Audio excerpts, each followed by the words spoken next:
Hello, welcome. Dr. Sushma Singh this side. Today in Unit 5 Brahminical Perspective, let us start our lecture with the Jajmani system. The mundane relationship between caste and governed by what is known as Jajmani system, which may be viewed from the standpoint of the day-to-day interaction through which economic values are economically expressed and economic behavior is invested with religious meaning. The Brahmin perform rituals on different occasions for people of other caste. In return, the Brahmin receives grain or service from those he has obliged. Now, while the rendition of ritual is from the Brahmins to the Kshatriya, Vaishya and Shudra, the grain is dispensed in the opposite direction, that is from other Varna to the Brahman.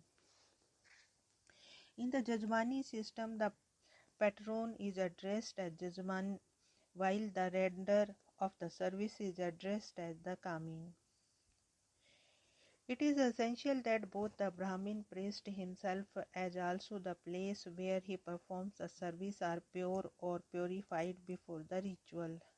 This can happen when pollution that would otherwise defiles a ritual is removed.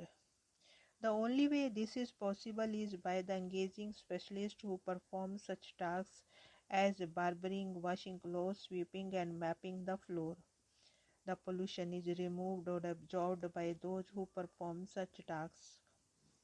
For the Kamin, as mentioned earlier, there are payments in cash and kind made daily, monthly, bi-yearly, per piece work or on special occasions, depending on the type of service rendered and in part on the goodwill of the Jajman.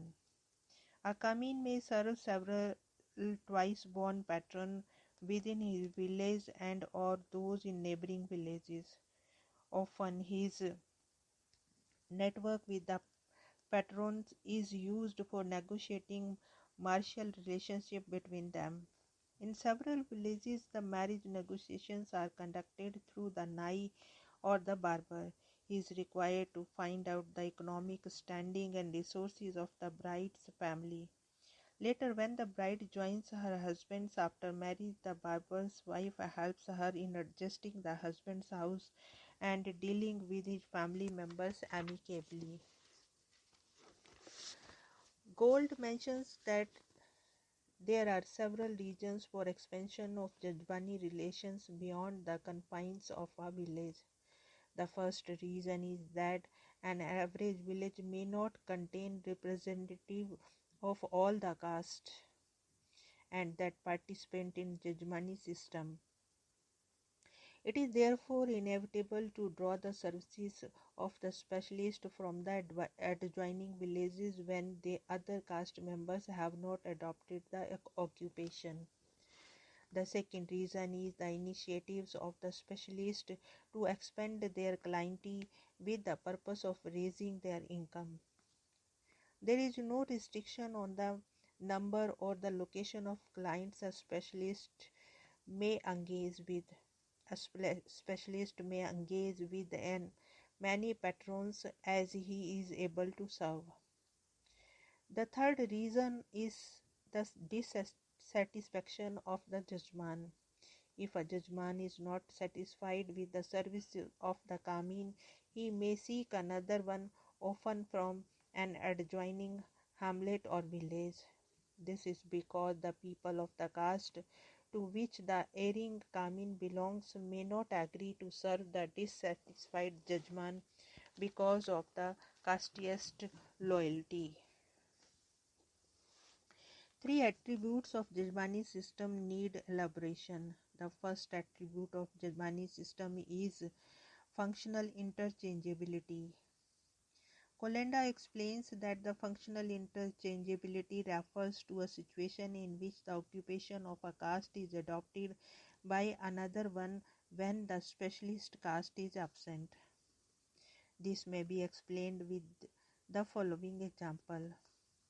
People belonging to the Chamar caste do sweeping. If there is nobody belonging to the Chamar caste in the village, then sweeping is done by the people belonging to another caste.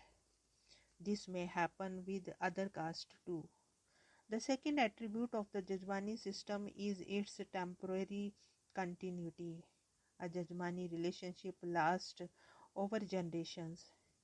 It is inherited from father to son by both Jajmans and Kamins. When a joint family divides into nuclear one, the clients are divided in the same manner as property. This implies that Kamin continue to serve sons of an old man even after they have separated and set up different households.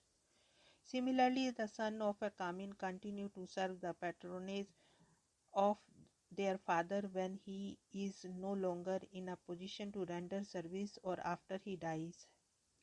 The third attribute of the Jajmani system is the interchangeability between the roles of Jajman and Kamin.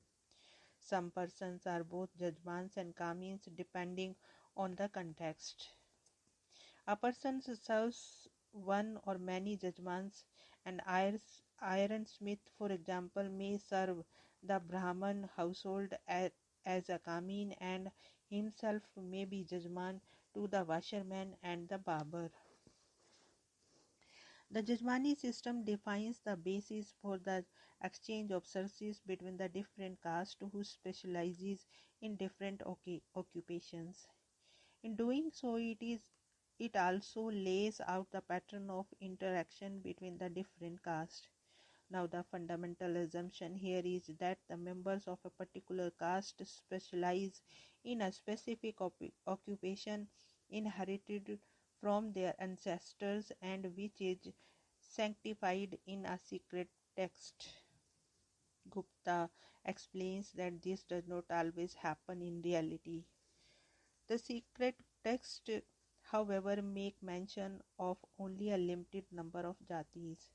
The number of jatis that exist today far exceeded that mentioned in the secret text.